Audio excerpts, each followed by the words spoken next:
अच्छा जी, जो ये ना कुछ चीज़ें मैंने बतानी थी। मतलब कि ना अब जैसे कि ऑनलाइन की वज़ह से हमारी तैयारी है, हमें पता है, ठीक है? तो अब हमने मोस्ट ऑफ़ द पेपर हमने अटेम्प्ट करना है, मतलब कि अब इन्होंने जो नया क्राइटेरिया बनाया उसमें कहा जी 50% तक वाले बच्चे पास हैं। पहले 70% वाले बच्चे पास होने थे। तो मैं कुछ चीज़ें बता रहा हूँ। कुछ प्रोग्राम्स होते हैं जो मेन्यू बेस होते हैं, जिसमें होता है ना कि वो आप पूछते हैं, यूज़र से पूछते हैं जी कि आप ये जिस ऑप्शन है आप क्या सेलेक्ट करना चाहते हैं। तो एक उसमें चीज़ होती है कि वो एक दफ़ा काम हो गया तो उसके बाद दोबारा से वो कोड चल जाए ना।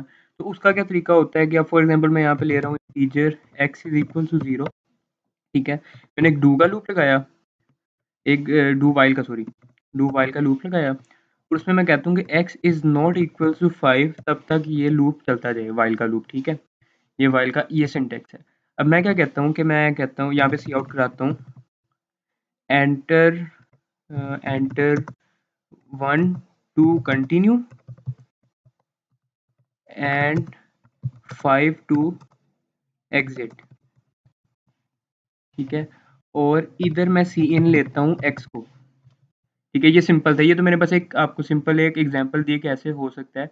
तो मैं सिर्फ आपको बताना चाह रहा हूँ कि ये बार बार चलता कैसे है, ठीक है? इसको रन करते हैं। ये देखो उसने मैंने कहा जी 1, उसने फिर किया फिर 1। अब जिस तरह मैं 5 लिखूंगा यहाँ पे कोड टर्मिनेट हो गया, ठीक है? तो ये एक काम है कि हमने बार बार किसी मेन्यू को चलवाना है तो उसके लिए हम ये करेंगे। जिस तरह लिखा होता है ना मेन्यू कि आपने ये करना है तो ये करें, ये वाला नंबर दबाएं, ये करें, अगर हमने क्विट करना है तो 5 दबाएं, तो उसके लिए ये काम होगा, ठीक है? तो एक काम तो ये हो गया। दूसरा एक काम है कि हमने एक फाइल में से इनपुट कैसे लेनी है। तो वो क्या मैंने समझाना था, समझाना था कि फॉर एग्जांपल जिस तरह मल्टीपल चीज़ें पड़ी हुई हैं फाइल के अंदर। फॉर एग्जांपल मैं लिखता हूँ यूसीपी 12 यूसीपी 12, ठीक है? अब ये मैंने एग्जांपल लिया है।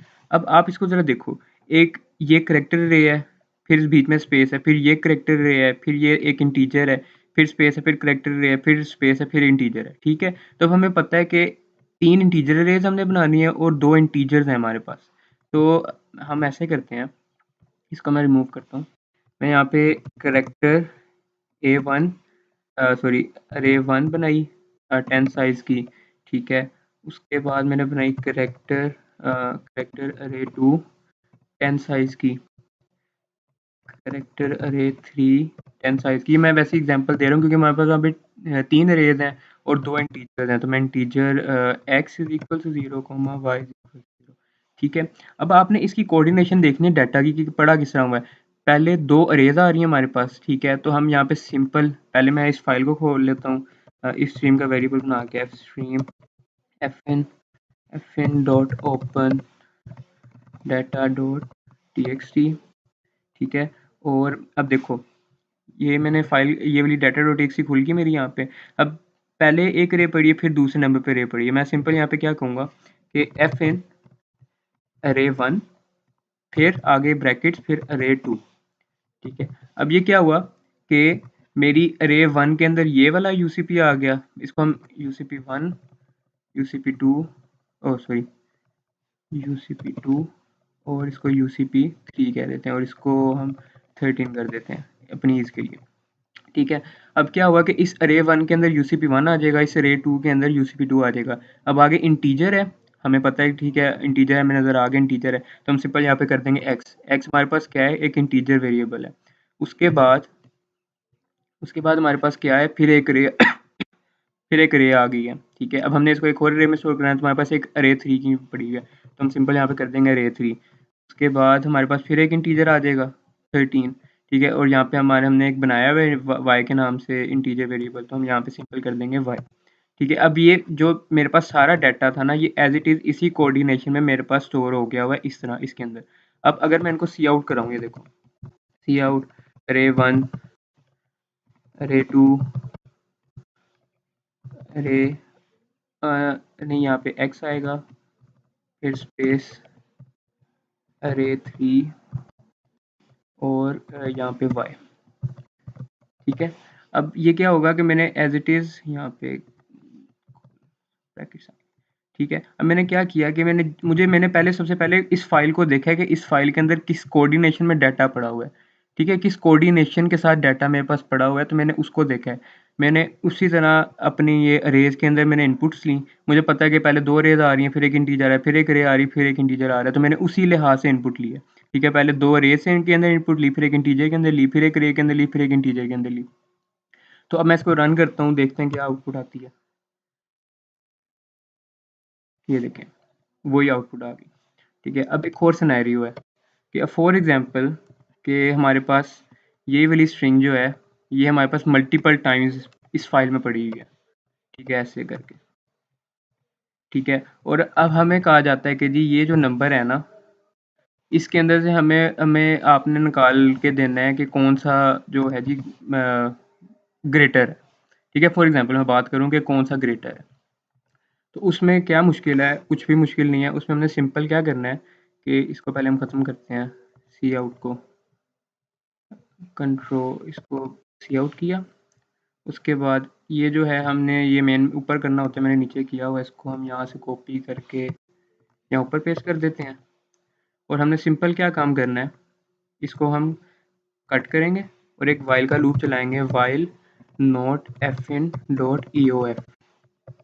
ठीक है, और इसके अंदर हम ये सारा काम पेस्ट कर देंगे। अब क्या होगा कि जब एक मिनट यार, अब क्या होगा कि जब फर्स्ट टाइम ये लूप चलेगा ना, फर्स्ट टाइम, सिर्फ मैं इस वाइल लूप की बात करूँ, जब फर्स्ट टाइम ये लूप चलेगा तो इन इन इन जो अरेज और मेरे इंटीजर है उसके अंदर वैल्यूज आएंगी इसकी, ये पहली वाली लाइन की। ठीक है, इस पहली वाली लाइन की मेरे पास वैल्यूज आ जाएंगी फर्स्ट टाइम। अब फॉर एग्जांपल मैंने चेक करना है कि मैक्सिमम है कि नहीं, तो मैं एक यहाँ पे इंटीजर मैक्सिमम बनाता हूँ, integer maximum is equal to 0। ठीक है, तो मैं यहाँ पे कहूँगा अब इस वाले नंबर को चेक करना है हमने, तो ये वाला नंबर हमारे पास पड़ा हुआ है एक्स के अंदर। ठीक है, क्योंकि हमने कोऑर्डिनेशन खुद देखी है, हमने फाइल की कोऑर्डिनेशन देखी है, उस लिहाज से हम कोड लिख रहे हैं। तो हमें पता है कि जो हमारे पास तीसरा जो डाटा आ रहा है वो हमारे पास ये नंबर आ रहा है जिसको हमने कैलकुलेट करना है या उस पर कोई भी ऑपरेशन परफॉर्म करना है। तो मैं कहता हूँ if x is greater than maximum, तो maximum is equal to x. ठीक है, ये काम हो गया।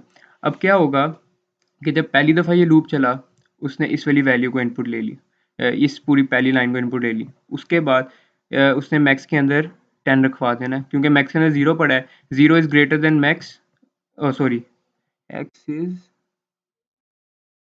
लेस देन आना चाहिए यहाँ पे, सॉरी।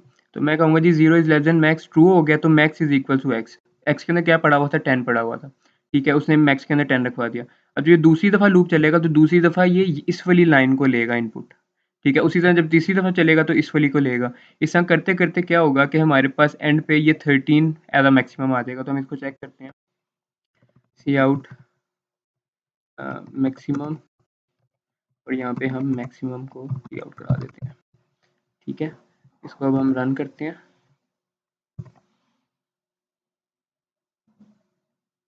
मैक्सिमम हमारे पास आया 0। क्यों? Maximum is equal to x if x is less than maximum.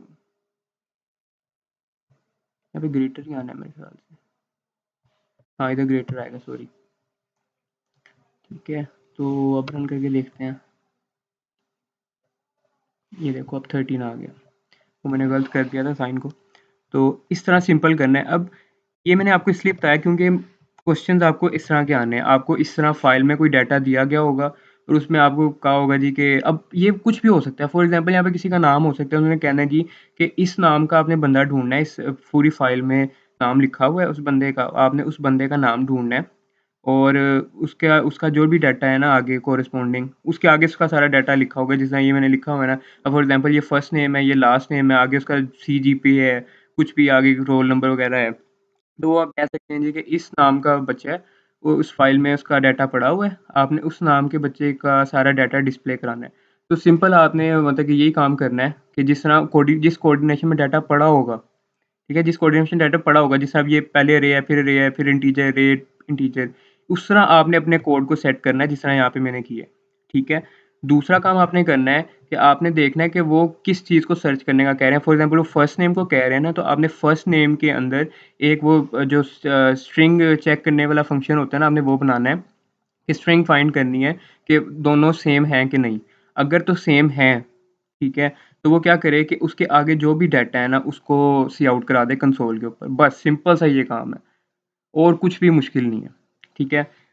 उसके बाद एक और चीज़, ये तो हो गया ना। अब मैं कहता हूँ जी कि जिस तरह ये डाटा पड़ा हुआ है ना, ये डाटा डॉट टीएक्सटी में पड़ा हुआ है, मैं इसी तरह एक और फाइल बनाना चाहता हूँ आउटपुट की, उसके अंदर भी ये इसी तरह डाटा रहे, ठीक है।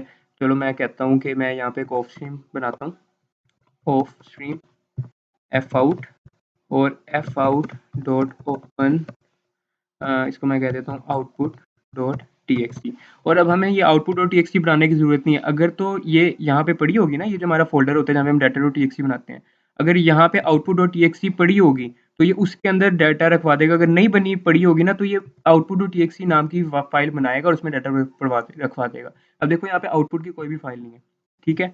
अब मैं सिंपल यहाँ पे आगे क्या कहूँगा, यहाँ पे मैं एफ आउट करा दूंगा ये सारा कुछ, एफ आउट अरे वन, उसके बाद स्पेस अरे टू स्पेस एक्स स्पेस अरे थ्री स्पेस और वाई, ठीक है। अब देखो मैंने ये कराया, ये बिल्कुल सही करेगा, उसमें डाटा रखवाएगा भी, ठीक है। लेकिन रखवाएगा किस तरह वो आप देखो किस तरह रखवाएगा। हमारा कोड चल गया। अब मैं आपको फाइल दिखाता हूँ उसने डाटा रखवाया किस तरह होगा। ये देखो उसने आउटपुट डॉट टी की फाइल बना दी है, ठीक है। अब ये देखो वो क्या कर रहा है कि डाटा आगे आगे रखवाई जा रहा है, ठीक है, उसको नीचे नहीं रख करवा रहा। अब इसका इसके दो तरीके हैं, इसको पहले हम डिलीट कर देते हैं वरना ये ओवरराइट करता जाएगा, ठीक है। उसके दो तरीके हैं, या तो हम यहाँ पे एंडर लगा के देख लें, शायद चल जाए, ठीक है, चला के देखते हैं।